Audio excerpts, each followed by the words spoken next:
నమస్కారమండి. తెలుగు కథావళికి స్వాగతం. కథ చదువుతున్న నా పేరు ప్రజ్ఞ. ఈ వీడియో నచ్చినట్లయితే లైక్, షేర్ చేయండి. నా ఛానల్ కొత్తగా చూస్తున్నట్లయితే సబ్స్క్రైబ్ చేయడం మర్చిపోవద్దు.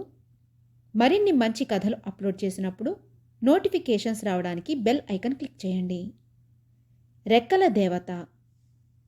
కన్నయ్యకు 12 ఏళ్ల వయసులో విషజ్వరం వచ్చి హఠాత్తుగా తల్లిపోయింది. వాడికి తల్లి అంటే పంచప్రాణాలు. తండ్రి జంగయ్య ఎంతో ప్రేమగా చూసుకుంటున్నా, నాన్నా, అమ్మ కావాలి అంటూ తరచూ కళ్ళ నీళ్లు పెట్టుకునేవాడు. తల్లిపోయి ఏడాది అయినా ఇంకా నిద్రలో తల్లిని కలవరించేవాడు. అది చూసి జంగయ్య బంధువులు, నీకు పెళ్ళాం అవసరం లేకపోయినా కన్నయ్య ఆలనా పాలనా చూసుకోవడానికి తప్పక అమ్మ కావాలి, మా మాట విని మళ్ళీ పెళ్లి చేసుకో అని జంగయ్యకు చెప్పసాగారు. దానికి తోడు వరుస కరువులతో విసిగిపోయిన జంగయ్య పల్లెలో ఉన్న కొద్దిపాటి పొలం అమ్మేసి ఆ డబ్బుతో దాపులనున్న పట్నంలో చిన్న కిరాణా దుకాణం తెరిచాడు.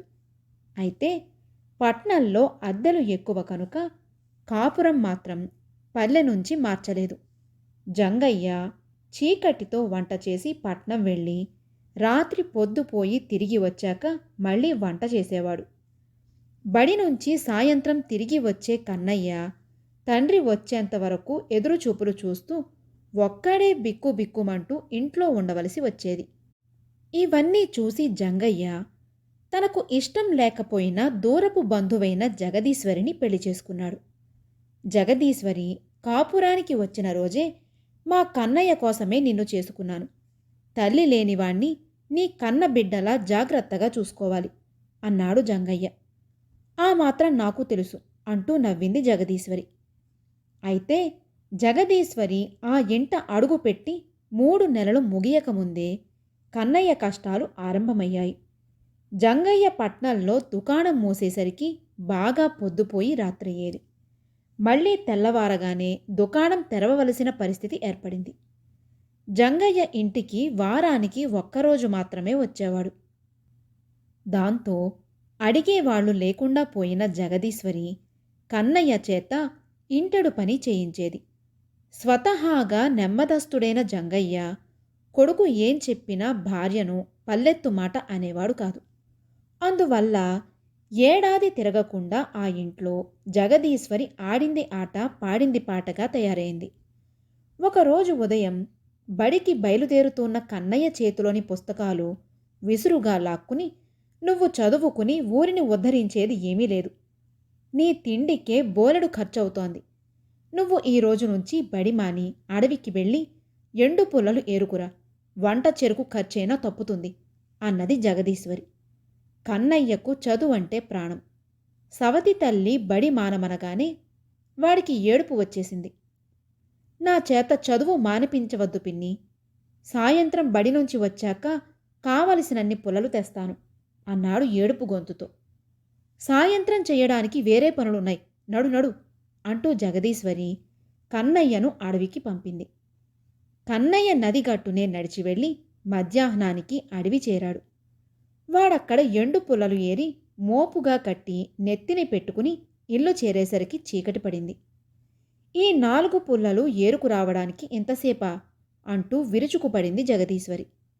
ఆ రోజు మొదలు ఇంటి పనితో పాటు అడవికి వెళ్ళి పుల్లలు తేవడం కన్నయ్యకు తప్పడం లేదు. శరీర కష్టం కన్నా చదువు మానవలసి వచ్చినందుకు మనసులో బాధపడసాగాడు. ఒకనాడు అడవిలో ఎండు పుల్లలు ఏరుతున్న కన్నయ్యకు రేగు పొదల మధ్య బంగారు రంగుతో మెరుస్తున్న ఈక ఒకటి కనిపించింది. ఆ ఈకను జంగయ్య అతి ప్రయత్నం మీద జాగ్రత్తగా బయటకు తీశాడు. అది బంగారు రంగుతో ధగధగ మెరిసిపోవడమే కాక సువాసనలు కూడా వెదజల్లుతోంది. కన్నయ్య ఆశ్చర్యంతో ఆ ఈకను అటూ ఇటూ తిప్పి చూస్తుండగా కళ్ల ముందు ఒక మెరుపు మెరిసినట్టయి ఒక దేవతా స్త్రీ ప్రత్యక్షమయ్యింది. ఆ దేవతకు అందమైన రెక్కలున్నాయి. అవి బంగారు రంగుతో మిలమిలా మెరిసిపోతున్నాయి. చిన్న వయసులో కష్టపడుతూ ఉన్న నిన్ను చూస్తూ ఉంటే జాలి కలుగుతోంది అన్నది రెక్కల దేవత. మా నాన్న సంపాదన తిండికే చాలక నేను ఇలా కష్టపడవలసి ఉంది. అయితే నా బాధ మాత్రం చదువు మానేసినందుకే. నా మీద అంత జాలిగా ఉంటే మరి ఇన్నాళ్ళు నాకు కనిపించలేదేం అని అడిగాడు ఆశ్చర్యంగా కన్నయ్య. ఈ అడవిలో నా ఈక ఎవరి దగ్గర ఉంటే వారికే కనిపిస్తాను, ఇతరులకు కనిపించను. నేను నీకు సహాయపడాలి అనుకుంటున్నాను. నీ చేతిలోని ఈకతో నా రెక్కలను 3 సార్లు తాకావంటే బంగారు నాణాలు రాలుతాయి. వాటితో మీ దరిద్రం తీరిపోతుంది. నీకీ కష్టాలు తప్పుతాయి. నువ్వెళ్ళి హాయిగా చదువుకోవచ్చు అన్నది దేవత. ఆ మాటకు కన్నయ్య నవ్వి, కష్టపడకుండా సంపాదించిన డబ్బుతో తృప్తిగా బతకలేం అని బడిలో మా గురువుగారు చెబుతూ ఉండేవారు. నీ బంగారు నాణాలు నాకు వద్దు అన్నాడు. కన్నయ్య మాటలకు ముచ్చటపడిన దేవత, అయితే నువ్వు పుల్లలు ఏరేదాకా నీతో కబులు చెబుతాను, నీకు కష్టం తెలియదు అన్నది. దేవత చెప్పే మంచి మాటలు వింటూ ఆమె రెక్కలు విసురుతూ ఉంటే వచ్చే సుగంధభరితమైన చల్లటి గాలులతో సేదదీరుతూ సునాయాసంగా కట్టెల మోపు సిద్ధం చేశాడు కన్నయ్య. నా వీపు మీద కూర్చో, నిన్ను మీ ఇంటి దగ్గర దింపుతాను. ఆ ఈకను ఎవరికంటా పడకుండా భద్రంగా దాచుకో. అది పోగొట్టుకుంటే నేను నీకు కనిపించను అంటూ దేవత అందమైన పెద్ద పక్షిగా మారిపోయింది. ఆ తరువాత కన్నయ్యను వీపు మీద కూర్చోబెట్టుకుని ఆకాశంలో ఎగురుతూ వచ్చి వాళ్ళ ఇంటి పెరట్లో దింపి వెళ్ళిపోయింది. రాత్రి వంటకు బియ్యం సిద్ధం చేస్తున్న జగదీశ్వరి, ఈరోజు చాలా పెందలాడే తిరిగి వచ్చావు, అయినా పెరటి దోవన వచ్చావేమిటి అని అడిగింది అనుమానంగా. పెరటి దోవన అడవికి అడ్డుదారి ఉందిలే అంటూ కాళ్ళు చేతులు కడుక్కోవడానికి వెళ్ళాడు కన్నయ్య. అది మొదలు కన్నయ్య దేవత ఈకను పగలు భద్రంగా తన దుస్తుల్లో దాచుకునేవాడు. రాత్రుల్లో తల కింద దిండులో రహస్యంగా దాచేవాడు. అడవికి వెళ్ళగానే ఈకను తీసి చేతిలో పట్టుకోగానే దేవత ప్రత్యక్షం అయ్యేది. దేవత కబుర్లు వింటూ కష్టం తెలియకుండా పుల్లలు ఏరుకునేవాడు. దేవత రోజు వాణ్ణి ఇంటి వద్ద దిగవిడిచి వెళ్ళేది. ఆ రోజు కన్నయ్య పొరపాటున దిండు కింద దాచిన ఈకను తీసుకోవడం మర్చిపోయి అడవిలోకి వెళ్ళిపోయాడు. పక్కలు సరిచేస్తూ ఉన్న జగదీశ్వరికి కన్నయ్య దిండు కింద బంగారు రంగులో సుగంధాలు వెదజల్లుతూ ఉన్న ఈక కనిపించింది. ఆ ఈకను చూడగానే జగదీశ్వరి కళ్ళు చెదిరిపోయాయి. ఆ ఈకని అప్పటికప్పుడే ఊళ్ళో ఉన్న స్వర్ణకారుడి వద్దకు తీసుకువెళ్ళింది. దాన్ని పరిశీలించి చూసిన స్వర్ణకారుడు, ఇదంతా మేలిమి బంగారం, దీనిని నాకు ఇస్తే 1000 వరహాలు ఇస్తాను అన్నాడు. దీనిని అమ్మాలి అనుకుంటే నీ దగ్గరకే వస్తానులే అన్నది జగదీశ్వరి. ఆమె ఇంటికి వచ్చి తీయటి సున్ని ఉండలు తయారు చేసింది. సాయంత్రం కన్నయ్య రాగానే, ఇంటి కోసం ఎంత కష్టపడుతున్నాడు నా తండ్రి అంటూ చెంగుతో వాడి మొహం మీద చెమట తుడిచి కొసరి కొసరి సున్ని ఉండలు తినిపించింది. జగదీశ్వరి కనబరుస్తున్న ఆప్యాయతకు కన్న తల్లి గుర్తుకు వచ్చి కళ్ళ నీళ్లు తిరిగాయి కన్నయ్యకు. ఇదే సమయమని జగదీశ్వరి బంగారు ఈకను చూపించి, ఈ ఈక నీ దిండు కిందకి ఎలా వచ్చింది? తల్లిలాంటిదాన్ని, నా దగ్గర దాపరికం దేనికి? దీనిని నీకు ఎవరు ఇచ్చారో చెప్పు అని అడిగింది. కన్నయ్య రెక్కల దేవత గురించి అంతా జగదీశ్వరికి చెప్పి అడవిలోకి వెళ్ళి ఈ ఈకను చేతిలో పట్టుకుంటే దేవత ప్రత్యక్షమవుతుంది అన్నాడు.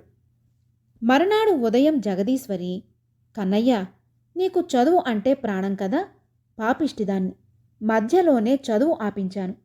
ఈ రోజు నుంచి నా కష్టాలేవో నేను పడతాను, నువ్వు బడికి వెళ్ళు అన్నది. కన్నయ్య పుస్తకాలు తీసుకుని సంతోషంగా బడికి వెళ్ళాడు. వాడు అటు వెళ్ళగానే జగదీశ్వరి దేవత ఈకను కొంగు చాటున దాచుకుని ఒక గొడ్డలి తీసుకుని అడవికి బయలుదేరింది. అడవి లోపలికి వెళ్ళి ఈకను ఎడమ చేత్తో పట్టుకుని కుడి చేతిలోని గొడ్డలితో పక్కనున్న చెట్టును నరుకుతూ ఉన్నట్టు నటించసాగింది. అంతలో, ఆగు, అదేం పని? పచ్చని చెట్టును నరకడం మహాపాపం అంటూ రెక్కల దేవత ప్రత్యక్షమయ్యింది. ఏం చేయమంటావు తల్లి? మా కన్నయ్య తెచ్చే 4 పుల్లలతో మా దరిద్రం తీరేదేనా అంటూ విచారంతో చేతులు తిప్పింది జగదీశ్వరి. కన్నయ్యను కష్టపెట్టకుండా చదువుకొనిస్తే నీకు సాయం చేస్తాను. చదువు లేకపోతే మనిషికి ఈ అడవిలోని మానుకు తేడా ఏమీ లేదు అన్నది దేవత. తప్పక చదివిస్తాను తల్లి. ఆ చేసే సాయమేదో తొందరగా చెయ్యి అన్నది జగదీశ్వరి. నీ చేతిలోని నా ఈకతో నా రెక్కల మీద 3 సార్లు తాకావంటే బంగారు నాణాలు రాలుతాయి అన్నది దేవత. వెంటనే జగదీశ్వరి ఈకను దేవత రెక్కల మీద 3 సార్లు తాకించింది. రెక్కల నుంచి కొన్ని బంగారు నాణాలు రాలాయి. వాటిని చూసి అబ్బురపడిన జగదీశ్వరి మళ్లీ ఈకతో దేవత రెక్కలను తాకించబోయింది. రోజుకు ఒక్కసారి మాత్రమే నాణాలు రాలుతాయి అంటూ దేవత అదృశ్యమయ్యింది. ఆ నాణాలతో ఇంటికి వచ్చిన జగదీశ్వరికి రాత్రంతా నిద్రపట్టలేదు. అప్పటికప్పుడే అందరికన్నా ధనవంతురాలు కావాలని ఆత్రంతో ఆలోచించింది. మరునాడు తెల్లవారగానే గొడ్డలిని భుజాన వేసుకుని అడవికి వెళ్ళి ఈకను తీసి పట్టుకున్నది. మళ్ళీ వచ్చావెందుకు అంటూ దేవత ప్రత్యక్షమయ్యింది. నువ్వు నిన్న ఇచ్చిన నాణాలు పాత బాకీలు తీర్చడానికే సరిపోయాయి. ఇక కన్నయ్యను ఎలా చదివించను చెప్పు అన్నది జగదీశ్వరి విచారంగా. దిగులు పడకు, ఈకను నా రెక్కలకు తాకించు అన్నది దేవత. జగదీశ్వరి అలా చేయడంతో రెక్కల నుంచి జలజల బంగారు నాణాలు రాలాయి. వాటినంతా మూట కట్టుకున్న జగదీశ్వరి ఈ ఎండలో నడవలేను, ఇంటి దగ్గర దింపు తల్లి అన్నది దేవతతో. పెద్ద పక్షి రూపమెత్తిన దేవత జగదీశ్వరిని తన వీపున కూర్చోబెట్టుకుని బంగారు రెక్కలు అల్లారుస్తూ ఆకాశ మార్గాన బయలుదేరింది. అవకాశం కోసం చూస్తున్న జగదీశ్వరి తన చేతిలోని గొడ్డలితో దేవత బంగారు రెక్కలను తెగ నరకాలని ప్రయత్నించి అదుపు తప్పి అంత పైనుంచి కింద అగాధంలోకి పడిపోయింది. ఆమె చెంగులోని ఈక గాలికి ఎటో ఎగిరిపోయింది. ఆ తరువాత ఆమె ఏమైపోయిందో ఎవ్వరికీ తెలియలేదు. భార్య కోసం 10 రోజులు వెతికిన జంగయ్య ఆమె జాడ కనిపించకపోయేసరికి ఇక పల్లెలో ఉండలేక వచ్చిన ధరకు ఇల్లు కూడా అమ్మేసి పట్నానికి మకాం మార్చేశాడు. పట్నంలోని పెద్ద బడిలో చదువుకునే కన్నయ్యకు తరచూ రెక్కల దేవత గుర్తుకు వచ్చేది. ఆ సంగతి చెబితే అంతా నీ భ్రమ, పోనిలే ఆ దేవత ఎన్నో మంచి మాటలు చెప్పిందన్నావు కదా, వాటిని ఆచరిస్తూ బాగా చదువుకుని జీవితంలో పైకిరా అనేవాడు జంగయ్య నవ్వుతూ. కథ సమాప్తం. రాణి దాసి. వైశాలి నగరంలో హీరా దత్తుడికి లేక లేక 40 ఏళ్ల వయసులో ఒక బంగారు బొమ్మలాంటి కూతురు పుట్టింది. ఆ బిడ్డను చూసుకుని హీరాదత్తుడు పొందిన ఆనందం అంతా ఇంతా కాదు. అయితే అతని ఆనందం త్వరలోనే తీరని దుఃఖంగా మారింది. ఆ చంటి పిల్లను ఒకనాడు చల్లగాలికి తొట్టెతో సహా ఆరు బయట పడుకోబెట్టారు. ఇంతలో ఎక్కడి నుంచో ఒక బ్రహ్మాండమైన గద్ద వచ్చి పొత్తిగుడ్డలను ముక్కుతోనూ కాళ్లతోనూ పట్టుకుని ఆ బిడ్డతో సహా ఎటో వెళ్ళిపోయింది. హీరాదత్తుడు ఆ పక్షిని వేటాడడానికి వేటగాళ్లను పంపాడు. తన బిడ్డను తెచ్చి ఇచ్చిన వారికి అంతులేని ధనం ఇస్తానని చాటింపు వేయించాడు. కాని అతని ప్రయత్నాలేమీ ఫలించలేదు. ఇంతకు హీరాదత్తుడి బిడ్డను ఎత్తుకుపోయినది నిజంగా గద్ద కాదు. అది శాపం పొంది కొంతకాలం పాటు యక్షలోకం నుంచి బహిష్కరించబడిన యక్షిణి. ఆమె పక్షి రూపంలో ఆకాశంలో తిరుగుతూ హీరాదత్తుడి కుమార్తెను చూసి ఆ పిల్లను పెంచుకోవాలని ముచ్చటపడింది. పక్షి ఎత్తుకుపోయిన కారణంగా హీరాదత్తుడి కుమార్తెకు శకుంతకుమారి అన్న పేరు వచ్చింది. శకుంతకుమారి యక్షిణి పెంపకంలో ఎంతో ప్రపంచ జ్ఞానము, అనేక యుక్తులు నేర్చుకుని పెరిగి 16 ఏళ్ల వయసు దయింది. అప్పుడు ఒకనాడు యక్షిణి శకుంతకుమారితో, అమ్మా, నా శాపం గడువు తీరిపోయింది. నేనిక మా లోకానికి తిరిగిపోతాను. నీకు అందము తెలివితేటలు ఉన్నాయి. ఏ రాజకుమారుడైనా నిన్ను కళ్ళకద్దుకుని పెళ్లాడతాడు. ఈ దిక్కుగా వెళ్ళావంటే నీ తండ్రి ఉండే వైశాలి నగరం వస్తుంది. నువ్వు మీ తల్లిదండ్రులను చేరుకుని నీకు తగిన భర్తను పెళ్లాడి నేను నేర్పిన యుక్తులన్నీ వినియోగించి సుఖంగా జీవించు అని చెప్పి తన లోకానికి వెళ్ళిపోయింది. శకుంతకుమారి తన జీవితమంతా అరణ్యం మధ్యనే గడిపినప్పటికీ ఆమెకు అన్ని రకాల నాగరిక జీవితం గురించి పూర్తిగా తెలుసు. అందుచేత ఆమె నాగరిక జీవితంలోకి అడుగు పెట్టడానికి సిద్ధపడి వైశాలి నగరం ఉండే దిక్కుగా బయలుదేరింది. ఆమె అరణ్యంలో కొంత దూరం వెళ్ళేసరికి ఒకచోట ఒక విచిత్రమైన రాజభవనం కనిపించింది. ఆమె ఆ భవనంలోకి ప్రవేశించింది. అందులో ఏనుగులు, గుర్రాలు, ద్వారపాలకలు, సేవకులు, దాసీలు అందరూ గాఢ నిద్రలో ఉన్నారు. ఇంకా లోపలికి పోయి ఆమె విశాలమైన ఒక శయన మందిరం ప్రవేశించింది. అక్కడ ఒక అందగాడైన రాజకుమారుడు హంసతూలిక తల్పం మీద పడుకుని ఉన్నాడు. ఆ గదిలో గోడకు ఒక చిత్తరువు వేళ్లాడుతున్నది. అందులో ఈ రాజకుమారుడే గుర్రం మీద ఎక్కి ఉన్నాడు. అయితే అతని మెడలో ఒక హారం చిత్రించి ఉన్నది. ఆ హారం ఇప్పుడు రాజకుమారుడి మెడలో లేదు. అది అతని పాదాల దగ్గర ఒక పెట్టెలో పెట్టి ఉన్నది. ఆ హారం అతని మెడలో లేకపోవడానికి అతని గాఢ నిద్రకు ఏమైనా సంబంధం ఉన్నదేమో చూడాలని శకుంతకుమారి ఆ హారాన్ని పెట్టె నుంచి తీసి అతని రొమ్ముకు ఆనించింది. వెంటనే రాజకుమారుడు నిద్రలో మసిలి లేవబోయేవాడిలాగా కనబడ్డాడు.